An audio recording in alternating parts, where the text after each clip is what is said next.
Hi అండి, welcome to my channel. ఈజీగా సింపుల్గా బ్యాక్ డోరీ కుచ్చు ఒకటి చూద్దాం. ముందుగా డోరీస్ రెడీ చేసుకోవాలి. కొత్తగా టైలరింగ్ నేర్చుకునే వారి కోసం డోరీ ఎలా రెడీ చేయాలని ఒక వీడియో ఆల్రెడీ మన ఛానల్లో ఉంది. ఈ వీడియో కింద లింక్ ఇస్తాను, ఎవరికైనా కావాలి అంటే ఒకసారి వెళ్ళి చూడండి. ఓకే, డోరీ రెడీ చేసుకున్న తర్వాత డోరీ లెంత్ ఇక్కడ నేను 20 ఇంచెస్ తీసుకుంటున్నాను. ఎక్స్ట్రా ఉన్న డోరీ కట్ చేసేయండి.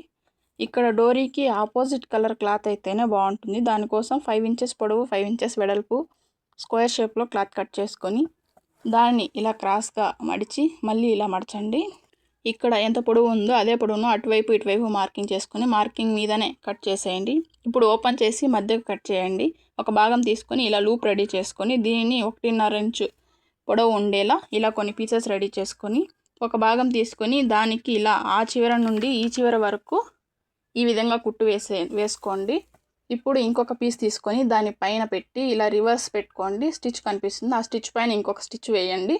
ఇప్పుడు చుట్టూ చట్కాలు పెట్టుకొని రివర్స్ చేసి చివరన ఒక స్టిచ్ వేయండి. తర్వాత డోరీని ఇలా మధ్యలో పెట్టి స్టిచ్ వేసుకోండి. రివర్స్ చేస్తే కుచ్చు రెడీ అయిపోయింది. మీరు కావాలంటే 2-3 కూడా పెట్టుకోవచ్చు.